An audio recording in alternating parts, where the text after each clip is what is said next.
Yep. Happy Halloween. Thought Rob would have on an outfit. No. All right. Well, going backwards, starting with the win over Virginia Tech, an incredible comeback by our guys and our staff, to be in a program that continues to rise up and fight and never quit is it's a blessing as a coach. It's down 21-3, true freshman quarterback in the game, and guys just kept fighting, and then MJ sparked us, with that slot fade to Thayer, gave the team exactly what it needed at the right time, that we could score touchdowns and proof of life. And from there, we just played lights out. I was proud of the defense for the first half and the fourth quarter. I thought they really played well. And offense didn't turn the football over. They just kept grinding and working to find ways to score points, and did a good job making some adjustments, had some good play calls. Our special teams, with the exception of a couple pooch punts where we could have covered better, thought did a really nice job. Felt like it was the best night that Shane's had punting the football. I thought our kickoff coverage unit did a great job. We didn't kick the ball the way we wanted to, but had good hang time, and the guys got off blocks and tackled and created a fumble. Wish we would have recovered that one, but you see him straining and executing the schemes and setting up the offense or defense with field position on our special teams. It's fun to watch. I thought individually Peyton played really well, with the exception of the penalty on the sideline. I thought he had his best game. Davin Van really stood out, the way he strains and chases the football on the defensive front. It was just a good night collectively. There was a lot of good things, where guys were playing hard and making plays. Offensively, it was great to have Trent Penix back and sparked this in some ways, and obviously had a touchdown. Terrell Timmons getting his first couple catches, and Thayer and Devin Carter, I thought, really played well for us. Thayer obviously had a lot of touches and explosive play and a big play at the end, on the jailbreak screen. But Devin Carter really blocked well, had 5 contact catches in the game, and did some really physical things on the perimeter. As I mentioned, we didn't turn the football over. Had 3 touchdown passes in the second half. Time of possession was outstanding, 35 minutes. And we were better on third down, over 50% effective. We scored 2 touchdowns in the red zone, and the other red zone drive was a field goal before the half. The biggest thing, I thought, the way we finished, 5:35 on the clock and didn't give the ball back, with some really good blocking and tough runs by MJ and Jordan Houston. I thought Houston really, didn't probably produce throughout the game the way that he normally does because of the different things we were doing. But when we asked him to, he was great and was tough and got tough yards and put his foot in the ground. Negatives, we had 4 false starts, and one of them, their defense used our cadence, and the officials were able to get that stopped, and then we settled in. We missed some opportunities in the pass game, I thought, early in the game. But overall, just finishing blocks, we're on people, we're moving people, and then they're getting off, and we can create a few more explosive plays, I think, in the run game by just being a little bit better, just a little bit more movement, displacement, one more split second on a block. Defensively, the positives, in 3 quarters, they had 47 yards, and first quarter, second quarter, and fourth quarter. And the negative to that is they had 177 on 3 plays in the third quarter. And obviously that's not something that we're used to doing around here and can't do. But we did respond. I thought we pressured their quarterback. We did not allow him to get in a rhythm. We were 90% effective on third down. We stopped the run, and guys played hard. Negatives, we didn't get a takeaway on defense. So something we got to improve there. On special teams, like I said, I think other than the 2 pooch punts that Shane hit that were good punts, we just need to do a better job with our coverage unit there of getting those fielded inside the 10. Both of them ended up being touchbacks. On the Wake, great team we're playing. I know they're coming off a tough loss, uncharacteristic game for them, turning the ball over. They were, I think, second in the league in turnover margin prior to that game, but they're very well coached, and the receivers really jump off the film to me. I know Hartman is a tremendous player for them, but the receivers are big guys. I mean, they're 6'4", 6'5", 6'3", and they catch the ball very well. They use their bodies well. Sam's obviously a gutsy competitor, has a lot of talent, knows their offense back and forth. They're scoring a lot of points. They're ranked second in the league in scoring offense and 38 points a game, third in total offense, fourth and third down offense. Big receivers are averaging 14 yards a catch. The backs are averaging 4.5 yards a carry. So it's going to be a great challenge, great opportunity. Excited to play them. And I know Coach Clausen, I've known him a long time, have great respect for him, and he's done a nice job, hiring some guys defensively that I have great respect for as well. But it's a long-standing game, 130-year-old game that's been played, and 115 consecutive games against each other. So, as an in-state game and a rivalry game, it's an important game for both teams. It's critical that we have a great atmosphere for this one. It's a night game. It's our homecoming, and our team's overcome a lot. We've been through quite a bit, trying to figure out these pieces as we were missing guys. And as I mentioned in the Syracuse game, one time we had 10 guys off the field, and it was great to get Trent Penix back and see Devin Carter in the game and see Chandler Zavala in the game, and feel like we're going to have Demi Sumo this week. So we're starting to get some key ingredients back on offense. And now that we've settled in with MJ as our starter at quarterback, we need the fans with us. And there's a lot to play for. You got 2 6-2 teams that are really good, in my opinion, that fight. They're competitive, and it's going to be a good football game. And for us being at home, we're here, man. We're fighting. We're doing everything we can to win games. We've had 2 incredible comebacks this season. And so, for our players and staff and coaches, asking that the fan base and the student body be the difference in this game, be the difference for this team, make this stadium shake. We've got a 15-game winning streak in the Carter, and let's do everything we can to come out and support the team and make the opponent's offense unable to hear their cadence, make it where they can't hear their clap, be the difference in this football game. And let's make the night game environment on a homecoming night for such a special group of young men special for them, and that's something that I think we all want. We want this football team to play its best football, and that is 100% easier to do when the other side of the ball can't hear. And so, pleading for that, looking forward to the environment and the homecoming atmosphere. And I know our team's excited.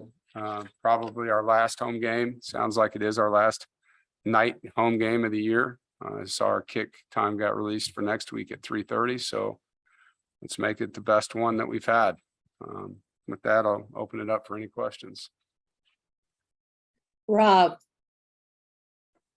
Yes, sir. The past 3 seasons, I know Liberty, Pittsburgh, last year was Carolina, and then you've, I think, 3 games this year. You've kind of rallied late or pulled out, maybe even improbable wins. What are the characteristics about your team that you think that have led to them getting those victories, even in situations where maybe it didn't look like they would?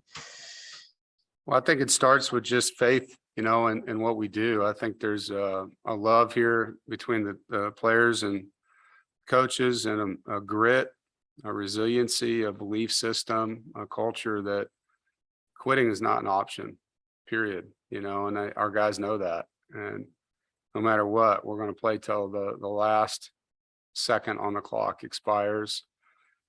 And to me, losing a game is one thing, quitting in a game, I don't think I could coach on that team, and so something that last 2 years, we've done some remarkable things in the fourth quarter. We have. And that says a lot about the character of these young men and the culture that we've built. David. Hey Dave, we saw on the depth chart that MJ is listed as QB1. Is the plan still for him to split snaps with Chambers going forward? We haven't talked about it yet. He's the starter, and obviously we have the ability to play both, but haven't gotten into all that with the staff yet. Corey, Dave, from last week, Savion Jackson wasn't listed on the depth chart. Is there any status update for him? Yeah, Savion's out for the year. Unfortunately, a knee injury that required surgery, and he'll be back healthy. But it was a season-ending deal. It happened up at Syracuse.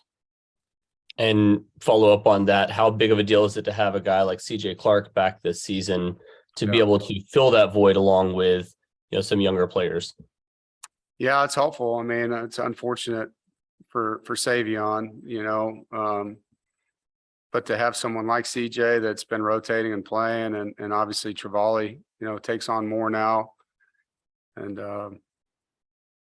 it'd be different, if you didn't have someone that's a returning starter, probably, as far as how you feel as a staff, just because we have experience behind experience in a couple positions, that being one of them. So that helped. It hurts the rotation, is where it really hurts you when you're rotating Savion and CJ. It's a little different, so it puts a little bit more on those guys over the course of 4 games, just, probably 10 reps more apiece than they may have been playing. But I know CJ's excited about his opportunity, and Travali and, the guys that'll get more. James, Yeah, Dave, you mentioned their offense earlier, Wake Forest. What is it that makes them so tough to defend with their scheme? And is there a position group you really look at going into a given game that's important against them? Well, it depends on, what year you're playing them. Right now, it's the quarterback and the receivers are Sam's playing so well. And not that he wasn't last year. He played really well last year too. But, he makes that thing go. The receivers they have are big guys that really catch the ball well, and he gives them a chance to make plays or earn PIs when he throws it up. And so that's the hardest part of it. If it would just be, hey, take away this receiver and they're one-dimensional, they've got a lot of good receivers, and they rotate guys in. Their running game's different just because of the timing of it. And so you have to be patient. You have to set edges, and you got to do your job. And sometimes the monotonous part of where is the ball, it can hurt you. All of a sudden it bounces out and you didn't know he had it. You're not sure who's carrying it. So it's just the timing of it, along with the talent that they've recruited and developed on the perimeter.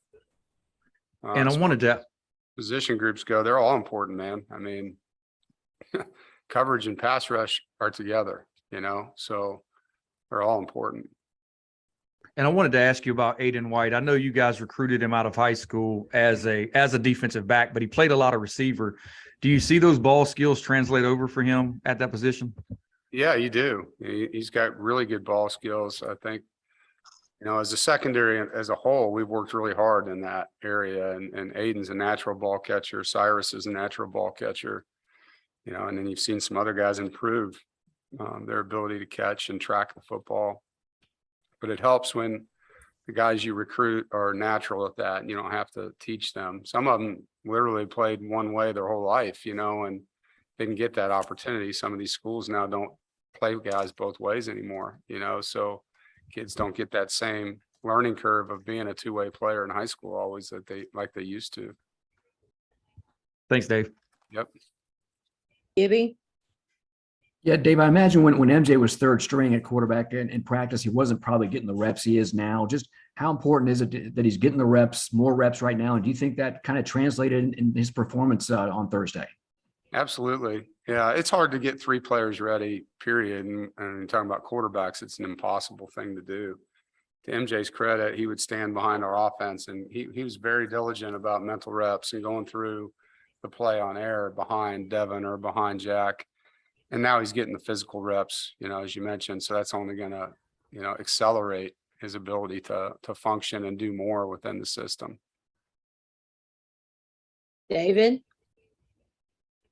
You mentioned MJ and then a guy like Terrell Timmons. Is that something where two young guys, had time this season to really, connect and work on the relationship, and then we see that play out against Virginia Tech?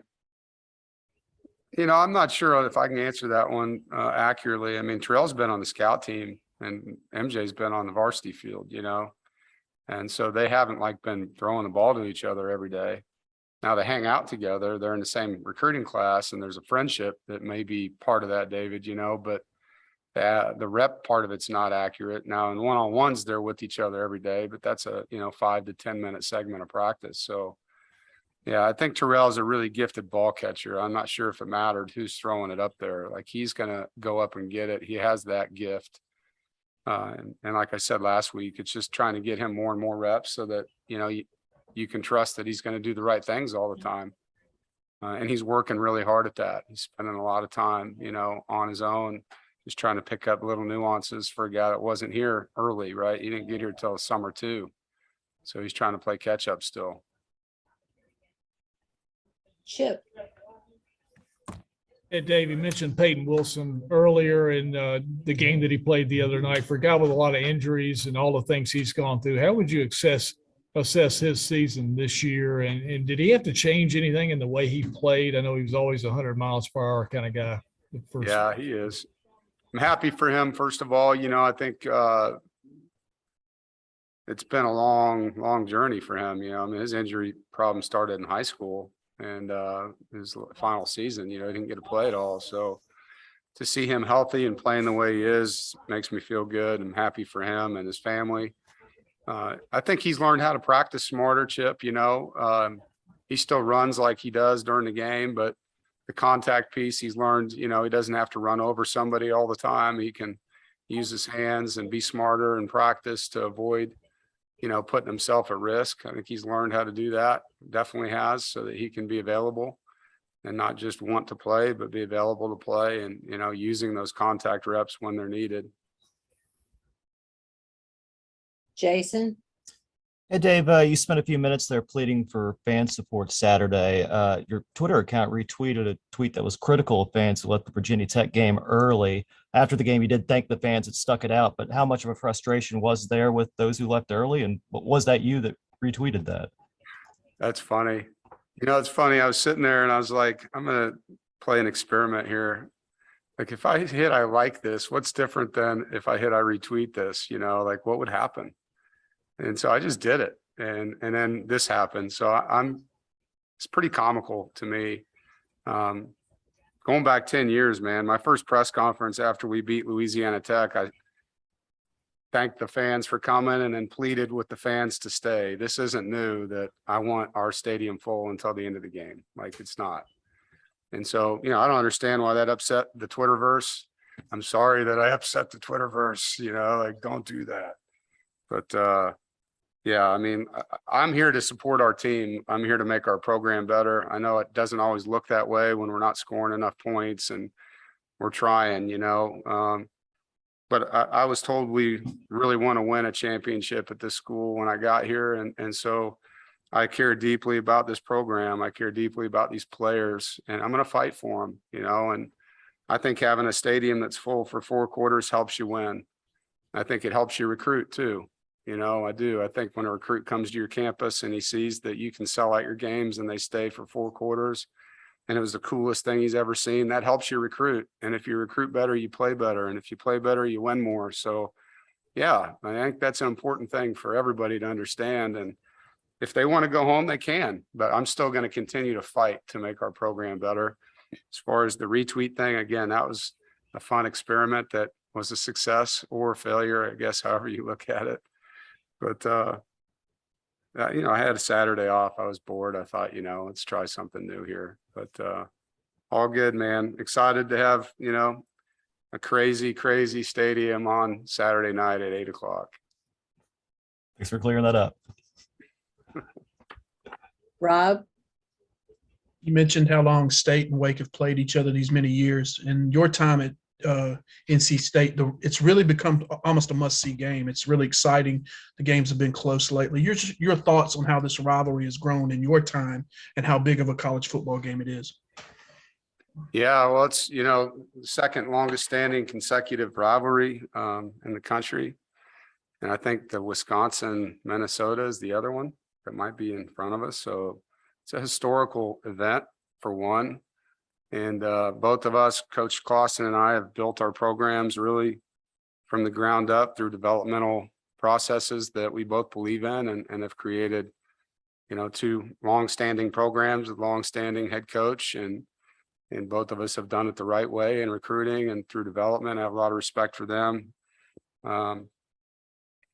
So yeah, I mean, I think it's a game that comes down to one possession almost every year. And it seems like whoever has the ball last comes away with it. And last year it came down to an onside kick that we felt like we got, and they felt like we didn't. It's just one of those games, and we got them here in 2020. And so I think the last 12 were 6-6. It's a really, I don't know if you call it evenly matched, because, however you guys look at that, you can figure that out. But it's two good football teams that are in the same state that I think do things the right way, and it's going to be a good game.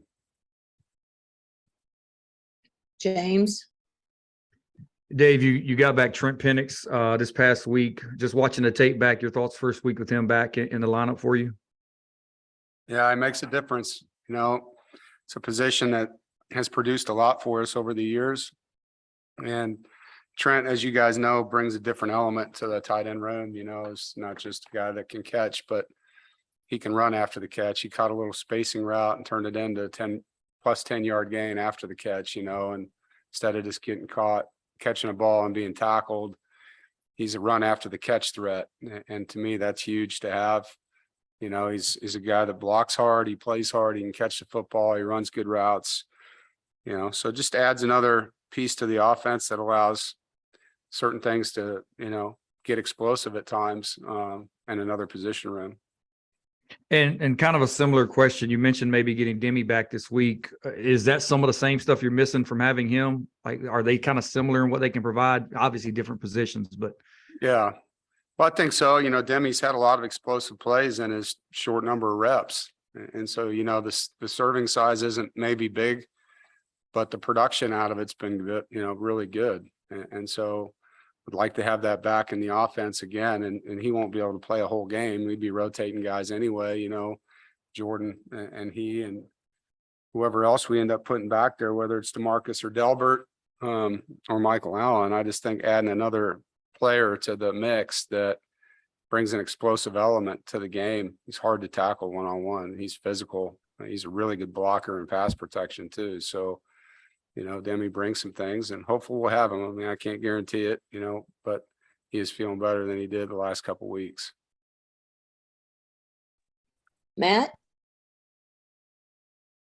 Yeah, Dave, obviously MJ and Terrell Timmons had big games Saturday. Are there some other freshmen that maybe you're having the luxury of redshirting because of the experience you have that have really kind of excited you guys in developmental practices so far this year? Well, we're very excited about a lot of them. I think Michael Allen, you got to see him run a little bit. Can't remember what game that was now, but he's got another gear, and so Michael's a guy we're super excited about. On defense, I think Dejon Thompson, linebacker, torn right. Those two guys work hard every day. Brandon Cleveland has gotten a lot better on the defensive line. And so it's just a matter of time, and obviously when your depth chart flips over, when guys leave, but they're going up against starters every day and getting to see them get better and better and better. And so those guys come to mind off the top of my head.